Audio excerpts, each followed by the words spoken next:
Praise the Lord. Hallelujah. இந்த காலையில் உங்கள் யாவரும் இயேசு கிறிஸ்து நாமத்தில் வாழ்த்துகிறேன். மீண்டுமாக ஆசீர்வாத மன்னா மூலமாய் உங்களை சந்திப்பதில் மகிழ்ச்சி அடைகிறேன். தேவனுடைய வார்த்தையில பலன் உண்டு, விடுதலை உண்டு. நிச்சயம் அற்புதம் செய்ய வல்லமையுள்ள வார்த்தை கர்த்தர் நம்மோடு பேசுகிறார். இந்த காலைவேளையில் கூட உங்கள் வாயிலிருந்து வருகிற விசுவாசம், நம்பிக்கை எல்லாவற்றையும் கர்த்தர் கவனிக்கிறார். ஆகவேதான் இன்றைக்கும் ஒரு தீர்க்கமான வார்த்தை உங்களோடு பேசி உங்களை ஆசீர்வதிக்கிறார். கர்த்தர் உங்களோடு பேசுகிற வார்த்தை நெகேமியாவின் புஸ்தகம் 2ஆம் அதிகாரம் 20ஆம் வசனத்தை வாசித்து பாருங்கள். அதற்கு நான் மறுமொழியாக, பரலோகத்தின் தேவனானவர் எங்களுக்கு காரியத்தை கைகூடி வர பண்ணுவார். அவருடைய ஊழியக்காரராகி நாங்கள் எழுந்து கட்டுவோம். உங்களுக்கோ வென்றால் எருசலேமிலே பங்குமில்லை, பாத்தியும் இல்லை, உங்கள் பேர் விளங்க ஒன்றுமில்லை என்று அவருடனே சொன்னான். ஹல்லேலூயா. கர்த்தரிடத்திலே பெற்றுக்கொள்ளுகிற விடுதலைக்காக, அற்புதத்துக்காக நாம் விசுவாசமாய் பேச வேண்டும், விசுவாசமாய் அறிக்கையிட வேண்டும்.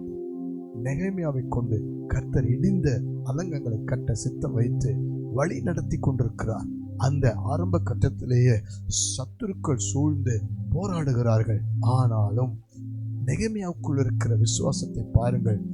கர்த்தர் பரலோகத்தின் தேவன் எங்களுக்கு காரியத்தை கைகூடி வர பண்ணுவார்.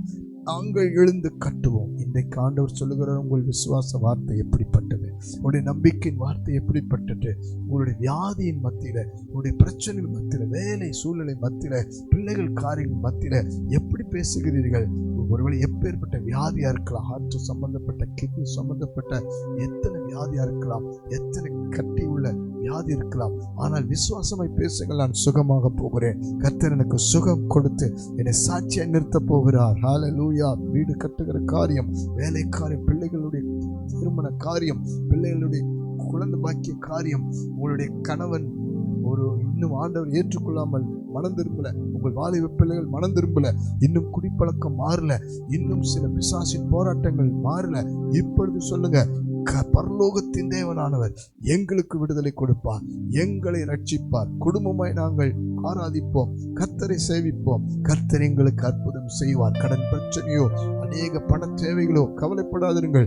ஆண்டவரோடு பேசுங்கள். ஆண்டவரே, நீர் காரியத்தை கைகூடி வரப்பண்ணுவீர். வந்து சேர வேண்டிய பணங்கள் வந்து சேரும் என்று சொல்லி பாருங்கள். எல்லா தடையை கர்த்தர் நீக்கி போடுவார் என்று சொல்லி பாருங்கள். பிசாசுக்கு நாம் பேசுறதுலதான் அவனுடைய பலமும் பலவீனம் இருக்கிறது. அதே போலதான் நாம் பேசுகிறதுல தான் நமக்கு பலனும் பலவீனம் இருக்கிறது. இன்றைக்கு நாம் பலவீனமாய் விசுவாசம் இல்லாமல் நம்பிக்காமல் பேசினா பிசாசு பலனாவான். நாம் விசுவாசத்தோடு நம்பிக்கையோடு பேசினா பிசாசு பலவீனமாயிருவான். ஹல்லேலூயா. எனக்கு பிரியமானவர்களை, இப்பொழுது நாம் ஜெபிக்க போறோம். உங்கள் விசுவாசத்தை அதிகப்படுத்திக் கொள்ளுங்கள், விசுவாச வார்த்தையை அதிகப்படுத்திக் கொள்ளுங்கள். பரலோகத்தின் தேவன் சாதாரணமானவர் அல்ல. அவர் வானத்தின் மேலும் பூமியின் மேலும் எல்லா காரியத்தின் மேலும் சகல அதிகாரம் உள்ளவர். கட்ட வேண்டியதை கட்டுவார், இடிக்க வேண்டியதை இடிப்பார், சீர்படுத்த வேண்டியதை சீர்படுத்துவார், பலப்படுத்த வேண்டியதை பலப்படுத்துவார், நிலைநிறுத்த வேண்டியதை நிலைநிறுத்துவார். ஹல்லேலூயா. இப்பொழுது ஜெபிக்கலாமா? விசுவாசத்தை அதிகப்படுத்தும்படி ஒப்புக் கொடுங்கள். பரலோக பிதாவே, காரியத்தை கைகூடி வரப்பண்ணுகிறவரே, இந்த காலை வேளையில் ஜெபிக்கிற அத்தனை பேருடைய வாழ்க்கையில் ஒரு அற்புதம் நடக்கும் என்று விசுவாசிக்கிற அத்தனை பேருடைய நாவிலும் இப்பொழுது வரைக்கிற அவ்விசுவாசம், பலவீன வார்த்தைகள், போராட்டமான நம்பிக்கையற்ற வார்த்தைகளை உடைத்து அப்புறப்படுத்தி உள்ளத்தின் ஆழத்திலிருந்து விசுவாச வார்த்தை வெளிப்படட்டும். ஆண்டவரே, ஒன்றுமே முடியாத சூழ்நிலை இருந்தாலும் உம்மால எல்லாம் முடியும் என்று அறிக்கை இடட்டும்.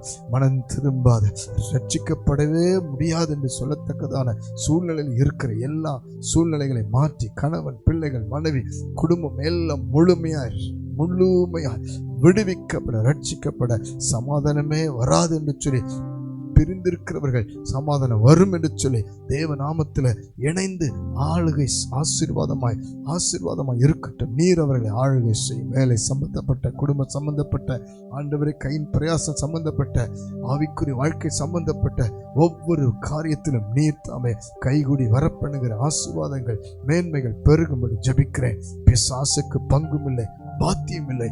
அவன் இந்த நிமிஷத்திலேயே பலவீனப்பட்டு, வெட்கப்பட்டு, அப்புறப்படுத்தப்படட்டும் என்று ஜெபிக்கிறேன். இயேசுவின் நாமத்தில் நாங்கள் விசுவாச அறிக்கிட்டு உம்மை உயர்த்துகிறோம், மகிமைப்படுத்துகிறோம். நீர் எங்களுக்கு காரியத்தை இன்று முதல் கைகூடி வர போகிறீர். சாட்சிகளை நிறுத்தப் போகிறீர். இதுவரை இல்லாத அளவுக்கு கர்த்தர் எங்கள் காரியத்தில் ஜெயத்தை கொடுக்கிறீர். இயேசுவின் நாமத்தில் பிதா, ஆமென். God bless you. காரியத்தை கைவிடி வரப்படுவார். விசுவாசமாய் பேசுவோம்.